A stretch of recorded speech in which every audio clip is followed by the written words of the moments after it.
lors de la traditionnelle conférence de présentation de VUX à la presse, ce mercredi 13 janvier, à Bamako, l'ancien président du Parti Congrès national d'initiative démocratique, Maître Mountaga, est revenu sur les contradictions que le M5-RFP entretient avec les autorités de la transition suite à la chute du régime d'Ibeka.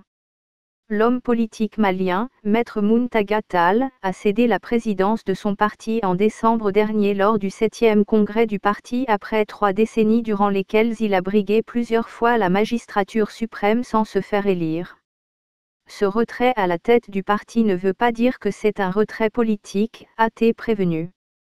Et il semble le démontrer en présidant la présentation de VUX du parti à la presse qu'il a mis à profit pour passer en revue les relations tonitruantes que le M5 entretient avec la junte militaire au pouvoir.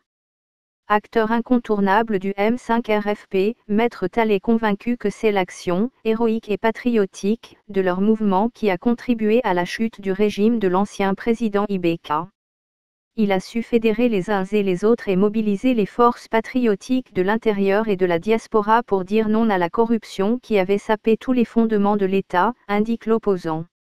Lequel regrette que ce fruit mûr ait été cueilli le 18 août dernier par un groupe de militaires qui n'a jamais su établir une coopération dynamique avec le M5-RFP qui, en dehors des organes de la transition, selon lui, continue à prôner une transition de rupture et non une rupture avec la transition.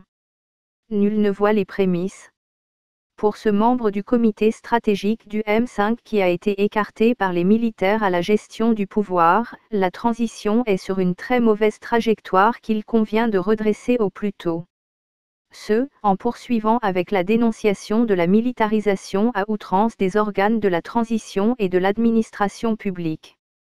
Les violations réitérées des textes adoptés par les autorités eux-mêmes qui les ont édictés, le non-respect de l'État avec son corollaire des arrestations extrajudiciaires, la volonté affichée des militaires d'avoir une mainmise totale sur l'administration sont autant de preuves qui, selon l'ex-président du CNID, fragilisent la transition et l'éloignent de ses objectifs initiaux et naturels. Selon toujours Maître Mountaga Tall, ces insuffisances s'ajoutent aux conditions opaques et bureaucratiques du processus de révision constitutionnelle et la mise en place d'une condition de cession planifiée du pouvoir en lieu et place d'élections crédibles et démocratiques.